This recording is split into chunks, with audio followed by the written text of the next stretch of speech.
The big stories on day 6. Novak Djokovic goes through once again, defeating Cam Norrie in 4 sets. But he did have a medical timeout for a little bit of a back injury. We had Carlos Alcaraz absolutely destroying Darderi, and more seeds drop out as Mirra Andreeva, she loses to Taylor Townsend. We had Tiafoe losing to Struff, and the big name, Ben Shelton, he retires due to injury.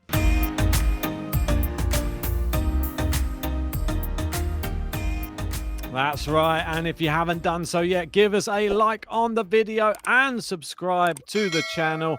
Day 6 action. It was action-packed, and the man at the top of the hour, it was Novak Djokovic. That's right, that's where we're going to get this one kicked off, because I thought it was a fantastic performance from him. I didn't think the second set he was going to lose, but credit to Cam Norrie. He came through and showed some fantastic tennis, was moving Djokovic around the baseline, coming to the net, some good volleys. But in the end, he always finds a way to win, it seems, against this type of opponent. And it was 6-4, 6-7, 6-2, 6-3. And that is now 192 Grand Slam hard court victories for Novak Djokovic. And it's another record, of course it is, the most hard court Grand Slam wins, as he overtakes Roger Federer with 191 there. He's now on 192. Absolutely phenomenal stats from Novak Djokovic, and 51 winners hit in this matchup. I thought he looked really good in the last couple of sets, though. He really was able to step it up. I know that Cam Norrie coming in was sort of alluding to the fact you have to be prepared for anything with playing Novak Djokovic. Always seems a little bit salty, does Cam Norrie. Even after in the handshake, I don't think there's any bad feelings, but he just never seems to give Djokovic his due, I don't think. He sort of begrudgingly shakes his hand and just like, oh, well done, like you're still doing it, that type of thing. But then you see him off court and he's just like, oh, I'm prepared for any of the tactics he's going to throw in, like medical timeouts and this type of thing. You have to be prepared for anything. Djokovic did have a medical timeout. He said his lower back was hurting him and he just had to take some drugs that they gave him, essentially, painkillers. They said once they kicked in, then he was all right.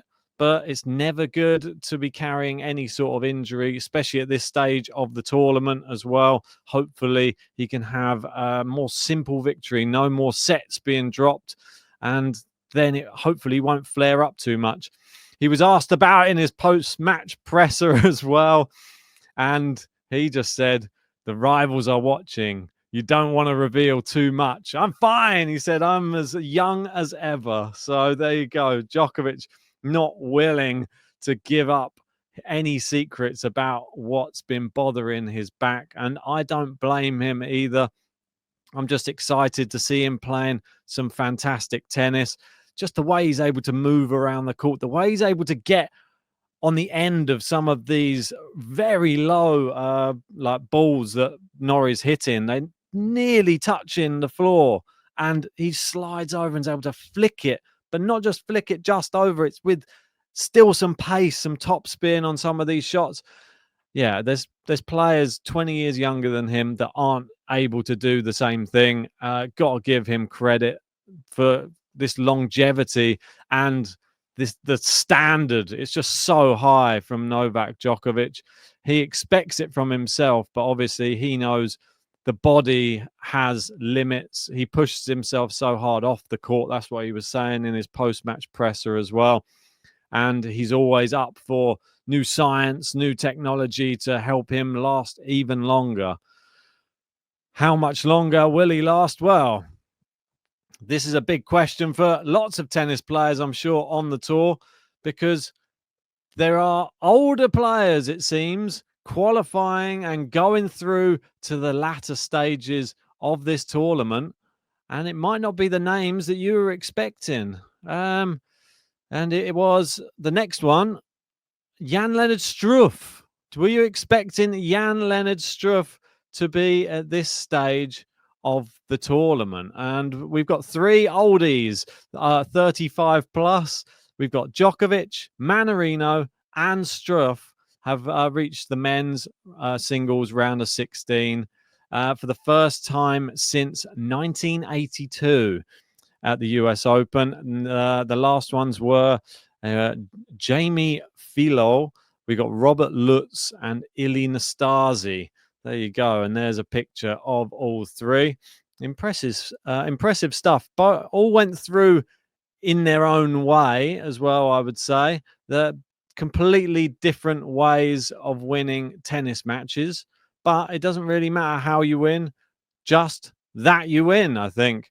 And I think that Jan-Lennard Struff, we'll speak about him next, because his performance against Tiafoe, straight sets win. It means Tiafoe will now drop to number 29 at best in the ATP rankings after the US Open.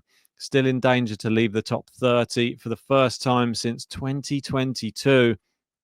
I thought it was a fantastic performance, considering you're playing in the US, considering you're playing somebody who's done very well at the US Open before. Didn't show Tiafoe any sort of respect on the court, just literally stepped on there, served well, volleyed well, backhand looked fantastic, and he was just able to nearly bully Tiafoe in some of these rallies. His backhand was the weapon of choice, and Tiafoe didn't look his best, but I think that was credit to Struff, really, to be honest. Struff's now taken out McDonald, Holger Rune, and Tiafoe, so 2 seeds back to back, and he will now face Novak Djokovic in the round of 16. Exciting. Yeah. Djokovic probably wouldn't have been expecting to be playing Jan-Lennard Struff, but Struff is playing exceptionally well. Well done to him. And the other oldie that we've just mentioned, I gotta stop calling them oldies, is obviously Adrian Mannarino. I'm saying that's the big story, him going through, but is it more the big story Ben Shelton not going through? And unfortunately for Ben Shelton, I thought this was a crazy statistic, so I have to bring it up. He was forced to retire for the first time in 178 career matches. That is credit to him. That's somebody who definitely has been sort of lucky with injuries, but definitely has probably pushed through some injuries in matches just to complete them. He will be back, no doubt about that. Obviously, very, very upset of having to withdraw from this match. It's his home slam. I wouldn't expect anything different. It's always sad to see when somebody has to retire. It was due to a shoulder injury as well, when we know how serious these can be. And there's no point forcing yourself. If it's going to affect the rest of your season, who knows? With a shoulder injury, it could affect even longer. So I think the right precaution. His dad in the stands did say, obviously Brian Shelton just said, yeah, just stop. At the end of the 4th set, they were probably hoping that he could have gone on and just won in 4, but noticeably struggling in that 4th set. I think Mannarino definitely played his part. He was playing fantastically, as he has been this whole tournament, the last few weeks as well.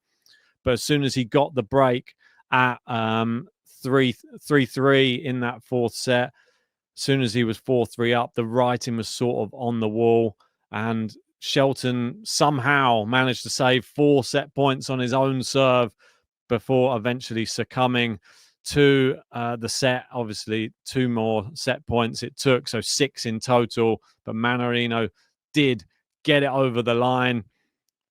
Credit to him. He could only beat who was put in front of him, and he did it very well. And this is what he had to say afterwards. He said when he started having pain, he was leading in the match. That's very notable.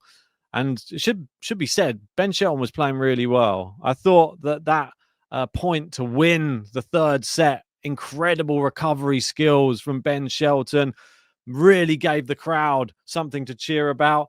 And yeah, that was just a bizarre way to win that set, but a really, really exciting way. Unfortunately, he wasn't able to maintain that level in the fourth due to the injury. Mannarino thinks he probably would have won the match if he wasn't injured. Yeah, I mean, that's credit to him for actually admitting that. He said it's unfortunate for him and very lucky for me. Don't really know what to say right now. I suppose I'm happy to get through, but I wish him the best, of course. I was having good fun on the court, really long rallies. I was losing some, winning some, but it was a pretty cool match to play. Ben is playing really well. He kicked my ass at the beginning of the summer. He's such an amazing player. It was a great match. I'm enjoying my time on court, even if I was losing. Thanks to all you guys for being nice with me, cheering for Ben, of course. But it was all good fun. It definitely was. And Mannarino, such an odd player to have to play against. He really is able to challenge with a lot of top players. We've seen it against Rafael Nadal, obviously on hard courts. And look at some of these. A reminder from Ollie Tennis saying no high-profile clothing sponsor for Adrian Mannarino. His strings are strung at £24, and this is half the standard of the other players on the tour, which is crazy. Uses the same racket all match long. Doesn't ever change it. He's 37 years old, and he's through to his fourth round at majors and his first at the US Open. Remember, he put it all down to having tequila before. So maybe he's been having a few tequilas, and maybe that is just taking the edge off. I don't know. He doesn't seem to ever look that flustered, that bothered. He just gets on with his game. And if he wins, he wins. If he loses, he loses. He always knows tomorrow's another day. So maybe just the lack of pressure that he gets is the main thing. And he's just playing fantastically. Obviously, tough luck, Ben Shelton. He was going to be one of the main people we were looking out for in Alcaraz's side of the draw. And with him dropping out, like Gil Gross has said here, the highest seeds in both Sinner and Alcaraz's quarters have both been stopped by injury in the first week, Draper and Shelton. So does that mean the only challenger now to these players is Novak Djokovic, or are there other players that you think can come through and actually legitimately challenge those big two players? Because they're just on another planet right now. Obviously, we're seeing Djokovic drop in a set. These two players, though, Alcaraz, another just unbelievable performance. Darderi, been having his best year on tour, I would say. Been looking really, really dangerous. Good forehand. He really has a powerful one. But he was struggling on his serve. I think he was struggling with how good Carlos is at returning. I think that's the problem. And he's trying to put a bit extra on it, even double faulting to give away the set in the second set. That's the level of pressure that you're facing when you're playing one of the best players on tour. It's just unrelenting. And like Tennis Bakery says here, I like the name of this account. Incredibly, Alcaraz and Sinner both reach 100 sets, won either 6-love or 6-1 in the same week. Alcaraz reached it yesterday, 21 sets, 6-love, 79 sets, 6-1, and 328 matches. Sinner reached it 3 days before, 19 sets, 6-love, 81 sets, 6-1, which is now 82 since his latest match win. And that was in 380 matches. Yeah, these two, just, it is quite insane how good they are. And we could be on another collision course. So no one would be surprised if that's the final yet again that we're going to be getting. I still feel that only Novak Djokovic is the only one who can sort of wedge himself between them. And it's only because he's on Alcaraz's side of the draw, in my opinion. If he was on Sinner's side, it's much less likely. But the way Alcaraz is playing might be just as possible that he could beat Djokovic right now, the way he's playing in convincing fashion too. I don't know. The levels are just so high. The athleticism is so high. And Alcaraz is now the second youngest men's player in history to reach 80 Grand Slam wins as well. Absolutely huge numbers for someone so young. Only Bjorn Borg, 85, recorded more wins at the same age. So, well, in great company there. This is what he had to say. Obviously, after his match, he did have a medical timeout at one point against Darderi. He said, "I'm feeling good. It was just a precaution. I asked for the physio when he broke my serve in the last point. I felt something that wasn't working good in the knee. After 5-6 points, it was gone. I asked for the physio just to take care about the knee because it was one set left. I had to be ready and feeling good physically. Precaution. I'm going to talk with my team, but I'm not worried about it." Yeah, he said the same thing in the post-match presser as well. I think it's good that he's taking precautions as well. Just got to make sure your body is in tip-top shape, because if you are to go the distance in a slam, even if you are winning straight sets, you've got that other guy down the other end of the draw who's also doing the same. Yeah, you've got to make sure every little bit is fine-tuned, because if it's not, yeah, it's going to be very, very difficult to defeat Jannik Sinner. Obviously, if Sinner gets there, which a lot of people probably, including myself, assuming he probably will. My takes from the actual match itself, there wasn't really much to take from his performance other than just, I thought Carlos's backhand looked fantastic. The backhand down the line, really a shot which I think if he was to come up against Jannik Sinner, that could be, I think, the disguise that he puts on it to be able to put it away from different angles or different parts of the court. That is something I think he can really utilize. But it's a different player. Like, it's just when you get the opportunity to use certain shots, they're obviously more in abundance against lower ranked players when you're not scampering around the baseline playing defense. He was obviously able to play a lot more attacking in this match, and that's why the scoreline was so dominant. But that's enough on the men's side. Let me know your thoughts about all of those results in the comment section. And now we'll move over to the women's. And I can only start in one place. We've had our number 5 seed go out, Mirra Andreeva, and it is the Ostapenko conqueror. It is Taylor Townsend, and she's feeling confident right now. Her name is in the lights. She is gaining traction on social media. All of her, I think her Instagram's gone up about 50,000 followers since this win as well, and the last one. The world number 139 upsets the number 5, 7-5, 6-2 to reach her second Grand Slam round of 16. Really good performance. I think she's playing with confidence. I think she's hitting the ball very, very well. And I think the power differential was noticeable. Obviously, we know Mirra Andreeva, very consistent player, not quite got the same level of power as some of her fellow athletes, probably just due to the age and just needing to work out maybe some more of the biomechanics of being a tennis player. The forehand especially is the main thing to note, I would say. And I think Vanch really hits the nail on the head here. He says, when Mirra learns how to accelerate at the same pace and keep her head still on the follow through in big moments on her forehand, she'll be a monster to beat. The second thing is managing her emotions in the heat of the battle against crowds that are cheering for her opponents. Yes, that is a massive thing.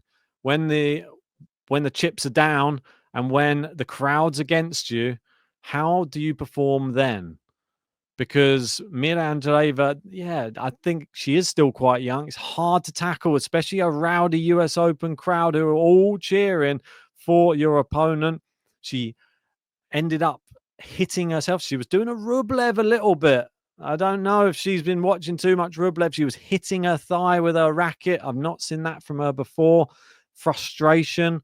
And a lot of her shots, unfortunately for her, mainly on the forehand side, weren't going deep enough. They weren't going near the baseline. They were all dropping around the service box. And if you do that against any top player in form, they will be able to take the offense and come and attack you. Taylor Townsend did it. She did it in straight sets, which I thought was impressive. But this is Mirra Andreeva, still a learning curve for her. And I think we will see her better performances, probably at Roland Garros, I would say. And I'm excited to see how she does at the Australian Open. I still think she needs more power, though, if she is to win a hard-court Grand Slam. I think clay is probably potentially where we could see her have her best results whilst she is still in this young stage of her career.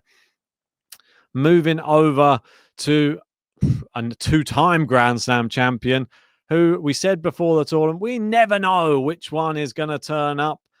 And we've got probably the Grand Slam champion version of Barbora Krejcikova as she takes out the number 11 seed in Emma Navarro. And this is another one of those players who, when they're in the draw, just floating around in there, you just don't want her in your section. Because when she's playing well, she could win a Grand Slam, quite clearly. She's got two of them. And could she win the US Open? That's a big question. Obviously, another dangerous floating player was Naomi Osaka. We spoke about her yesterday. But yeah, she defeated Navarro 4-6, obviously lost the first, then 6-4, was down love 3 in the third set, but came back to win 6-4. Navarro, one of those players I feel who is more susceptible to being beaten in early rounds in slams out of more of the higher ranked seeded players. I'd say like in the top 20, just because I think she's a very consistent player, but I don't think she has enough power when she comes up against players who can bully her around the court. So consistency can only get you so far. I think Krejcikova, we know how consistent she can be and how like ferocious some of her shots can be as well. Brilliant at the net. Obviously, many doubles, Grand Slam titles to her name. Can she challenge? That is the big question for Barbora Krejcikova and all the other people looking at the draw right now. Because if you look, where is Krejcikova in the draw? She's now facing Taylor Townsend in the next round. Before the tournament, you would say probably that's a pick'em. Is it still a pick'em? Or Krejcikova, can she just grind that one out again? Taylor Townsend's in great form. Taylor Townsend is yet to drop a set in this championship. Krejcikova, she has beaten Mboko, she's beaten Uchijima, and now she's beaten Navarro. So she's had some tough matches, but she's got through all of them. And the winner of that could face either Pegula or Ann Lee. And Ann Lee's having a fantastic tournament as well. She dropped a set in her first round match, but she's beating Bencic and Priscilla Hon in her last match as well. She faces Pegula. Pegula will be the massive favourite there. But the winner will face either Krejcikova or Taylor Townsend, looking towards the top of the draw. That's where we'll look next. And obviously, Jelena Rybakina, I touched on it briefly yesterday, but we have to admire her very dominant performance against Emma Raducanu, 6-1, 6-2, and just such clean hitting. Raducanu, she has power to a level, but when you come up against this type of power, it just looks like she's obviously a level below right now. Going to be hard to compete with someone with such a big serve, such big ground shots, and hard for you to ever be the one who's fully in control of the rallies. And Rybakina gave her no sort of chance in this match. She didn't get into the match once in either set. And Rybakina looks brilliant. She's up against Vondrousova in the next round. I would have to speak about Vondrousova quickly as well. Vondrousova, I thought she was brilliant, to be honest. Against Paolini, never going to be an easy matchup because we know how consistent Paolini has been in the last couple of years. And Vondrousova, I think she's just such an awkward player. Just very, very good defensively. Very, very crafty slices and very, very heavy topspin from the lefty. And she was struggling, Paolini, to get out to that side of the court from the lefty topspin. And I just think that her recoverability at the back of the court, that's one thing that she's so good at. That's why we saw her win Wimbledon as well. She's never out of any point. She keeps running everything down. She keeps making you play another ball and sometimes lets you beat yourself. She still does pack a punch in some of her shots as well. So she does have a very good package. Krejcikova and Pegula, who are at the top of the half of the draw, with Vondrousova, Rybakina, and Sabalenka. The bottom half of the draw, we're yet to have those played. They will be playing later on today. And obviously, that is the side with Osaka and with Iga in. But yeah, exciting stuff. Very well played by Rybakina. She'll face Vondrousova next. They seem to be only getting tougher. Sabalenka defeated Leylah Fernandez in straight sets. Well done to her. She faces Buksha, the sort of surprise package of the tournament at the top in the next match. But Sabalenka looking strong. We are on collision course for Rybakina Sabalenka quarterfinal. And at the bottom, well, I'll give you my thoughts about that come tomorrow. JG should be back for that one as well.